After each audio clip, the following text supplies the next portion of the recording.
Hey, thanks so much for joining us here on 90s Plus. I'm meteorologist Chris Bianchi with a detailed look at your hot and dry Colorado weather forecast, and it's going to stay hot and dry for basically the foreseeable future. One little hiccup in that, though, tomorrow could see some storms, especially east of Denver, and the potential is there for some limited severe weather action out that way as well. But for the most part, what you're looking at, this is our story here, folks. Bad air quality, temperatures in the low 90s, and lots of sunshine. In fact, today we may not see a single drop of rain across all of Colorado. How about that? That kind of dry weather that we just haven't seen this summer. We've had a great monsoon season that has helped out with drought conditions, but unfortunately we are entering into a much drier period, and the monsoon is the time of year where we're really starting to be just about done with the monsoon at this point.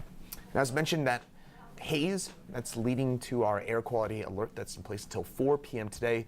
Would not be surprised at all if this is extended into our day tomorrow with that ground ozone that is making visibility on the lousy side. It's making breathing on the lousy side for especially sensitive breathing groups. So just keep that in mind as you're heading outside today, that we will be looking at that air quality alert until at least 4 o'clock this afternoon. So our stories, our top line takeaways: it's hot and dry. It is hot and dry for a long time. And in fact, I was just taking a look at this. We'll get into that in our 7-day forecast here in the next few minutes. But we do have some isolated storms tomorrow. That's kind of the one little wrinkle in the forecast that could be a little bit more on the interesting side. That said, statewide, it is hard to find a single cloud across Colorado here as of 11 o'clock on this Tuesday morning. Again, just going to show how dry it is. This huge ridge of high pressure building on in, keeping us locked into this extremely warm and dry pattern. So as I mentioned, it's at this point looking unlikely to me that we see a single drop of rain across Colorado anywhere across our entire state here for our day today. One of those days where it's just going to be mostly sunny and warm. And speaking of warm, it's already 82 for us here in Denver. We're well on our way to a 90-plus day, or what would be our 56th day at 90 or above so far this year. If you're looking for some of that natural air conditioning, Leadville at 10,000 feet, you're at 64. Gunnison 69 there in the valley, and 69 for us in Eagle as well. So watch at 72. So cooler, of course, as you head up in elevation, but not here along the Front Range. We're expecting a high of 92 for us here in Denver for our day today. Mostly sunny skies and those hazy skies as well. Those light winds at 5 to 15 miles an hour, not giving us a lot of relief and not mixing out those hazy skies as well. So that's why that ground ozone is going to get trapped in. And that's why, of course, again, we got that air quality alert. If you can, avoid filling up on gas until 5 or 6 o'clock this afternoon. That'll add to the ground ozone. And if you can bike or walk, probably a better idea to do that as opposed to adding more ozone to the clouds, to the ground. Meantime, forecast highs for a day today.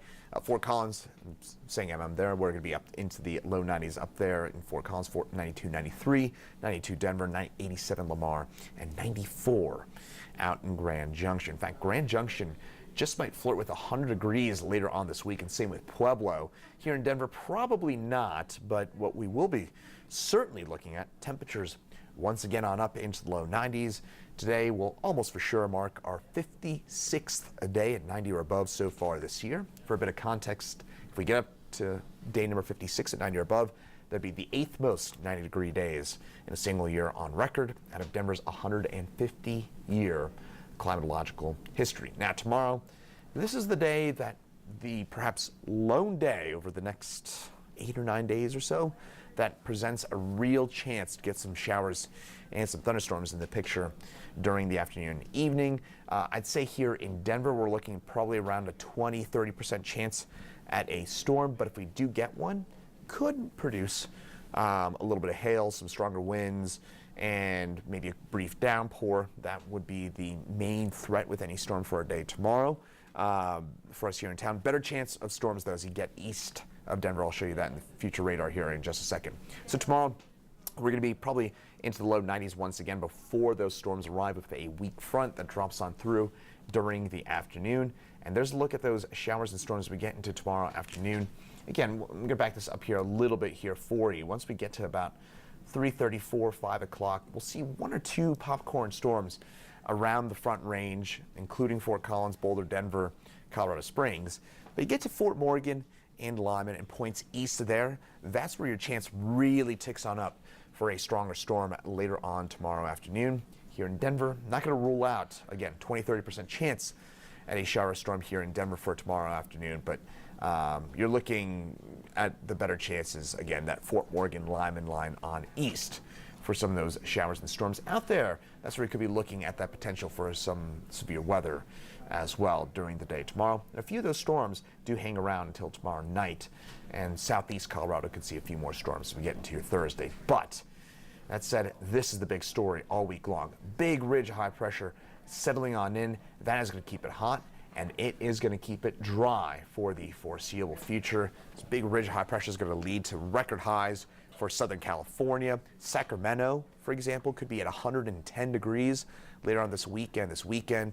All sorts of excessive heat watches and warnings for the Southwest. Denver and the Front Range. Fortunately, we're on the fringe of this ridge of high pressure, but it will still keep us on the hot and dry side. But Grand Junction, western Colorado, a bit closer to that center of that ridge of high pressure, and that's why out that way it could be a bit hotter as we get later on through the week. So the 7-day forecast, well, not a whole lot of change other, again, that chance for some isolated storms for our day tomorrow. Beyond that here, folks, you got a whole lot of low 90s, you got a whole lot of hot and dry weather, and you don't have a lot of change. It is going to stay consistently hot and dry for the next little while. In fact, just looking at this with my colleague, meteorologist Greg Perez, and it looks like that the first 7 days here of the month of September could start off with 90-degree temperatures or above, and we've only done that once on record back in 1978. The only other time that Denver has had 90-degree temperatures or above for the entire first week of September. We've never done 8 days, and looking at the long-term models here, folks, this just does not break up anytime soon. So giving us an idea that this has been a very hot summer, and it's also been a very warm August as well. This is our 4th warmest August to date on record. We will almost for sure finish with our 4th warmest August on record. We'll also probably finish with our 3rd hottest summer on record, and we're going to start off the month of September on probably around a record level of heat. So it's not just you, it's been a hot summer. The one thing that has been pretty good has been the monsoon season. That's kind of saved us from real drought and real excessive heat concerns. So that's been the one kind of saving grace, has been a very, very healthy and very good monsoon season. Otherwise here, folks, we've just been dealing with this heat very consistently for such a long time, but unfortunately there is no real let up. Technically, meteorological fall starts on Thursday. It is not going to feel anything like fall for the next week to 10 days plus. So hopefully it gives you an idea about what to expect. Hey, you know what? I'd be the first one. I would love to tell you it's going to be 70 degrees next week and you can dust off those hoodies. I would love to tell you that. Yeah, it's just not happening anytime soon. With that said, meteorologist Greg Perez will have an update coming up at 9 News at noon. Chief Meteorologist Kathy Sabin is in at 4 and 5, and then meteorologist Danielle Grant will have updates at 6, 9, and 10 tonight on the 9 News family of networks. Once again, I'm meteorologist Chris Bianchi. Stay cool out there. It's going to stay hot again for the next 10 days plus. Again, I'm meteorologist Chris Bianchi, and have a great rest of your Tuesday.